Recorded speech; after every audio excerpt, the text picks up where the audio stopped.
It has been said that after our chairman, Dr. Radhakrishnan, left the Banaras Hindu University, the situation began to deteriorate over there, and that all these incidents are the culmination of the various developments that were taking place there. May I respectfully submit that even after Dr. Radhakrishnan left the Banaras Hindu University, there were vice chancellors who could manage that university quite well and could enforce discipline among the students in spite of the fact that certain situations and conditions and forces might be working in that university which might be taxing the ingenuity of the vice chancellors. Therefore, we have to take into consideration what exactly happened in this period when the situation went out of hand. How is it that the situation was created in the Banaras Hindu University whereby the closure was forced upon? And that does bring us to the question of the Vice Chancellor of the Banaras Hindu University. I realize that the government or the university, or for that matter any self-respecting person or institution, should not bow down to any physical force, should not bow down to any compulsion that might not have any reason behind it. Then we have been told that there are a number of subjects in which postgraduate instruction is being given. I think that our reputation for medical scholarship cannot be built up in a sound way unless our research standards equal those of European and other Western countries. I do not say that 2 years is a good enough time for all these things to be done, but we should have liked to have some indication of the progress made in this direction.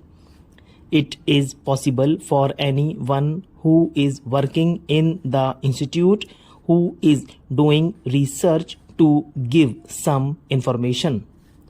But we are entitled to know something more than that. We are entitled to know what is your research, how has that research been received by those who are competent to judge the value of that research, how far is that research of value to the community generally. Mr. Deputy Chairman, there has been addition to the library, and it is heartening to note that residential quarters for the employees of the institute have been built and that the nurses' home is also ready for occupation. We have in this institute, I think, a nursing college.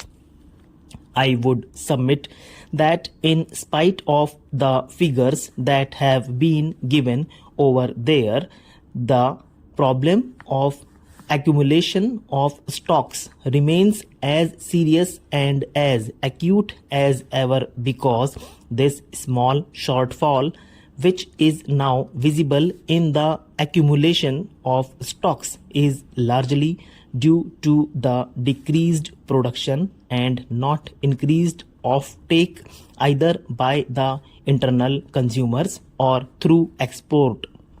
Therefore, the question of accumulated stocks remains as baffling as ever in spite of the investigations of the committee and the recommendations that the committee has already made and which the government has already accepted. To my mind, the real problem that the textile industry faces is the problem of these accumulated stocks, and that can only be solved by finding some way whereby either this stock is sold within the country or outside the country.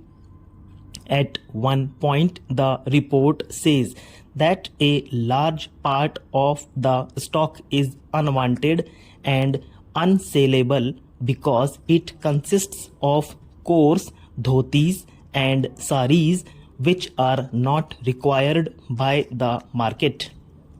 Consumer preference is for finer varieties, and therefore this coarse stock is lying idle.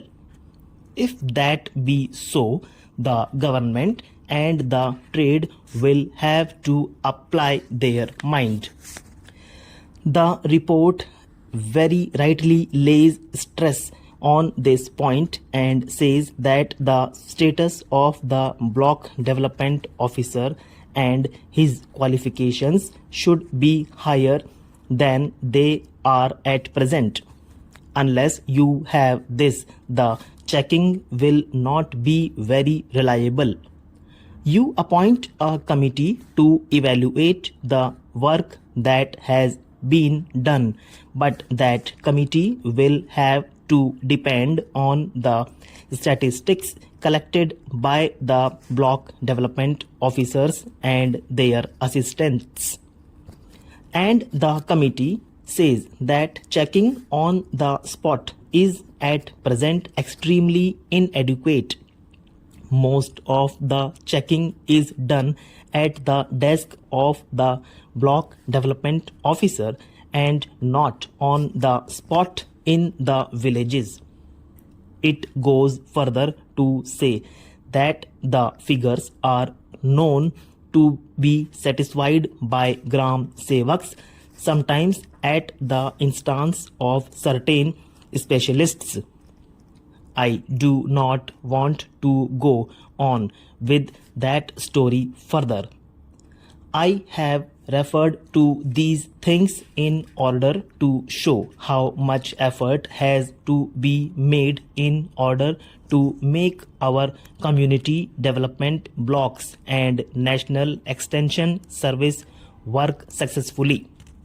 We have to concentrate our effort in view of the shortage of indispensable material for getting that material and for getting men of such status as can be fully trusted by us.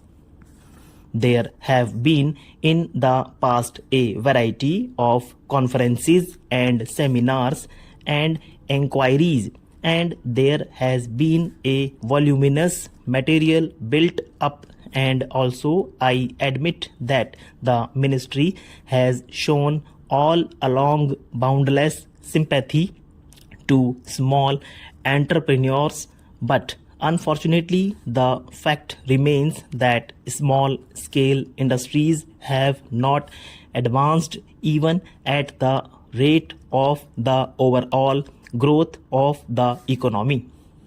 This point has been missed on more than one occasion by government.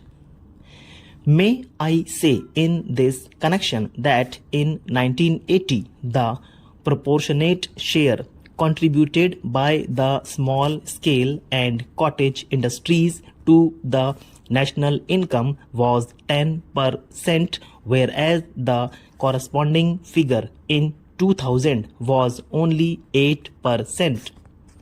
This means the small scale sector has not kept pace with the general growth of the economy. It has yet to develop the momentum needed for a successful takeoff.